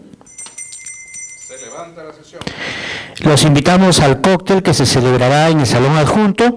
Con su venia, señor presidente y miembros de la mesa de honor, los invitamos para la foto protocolar.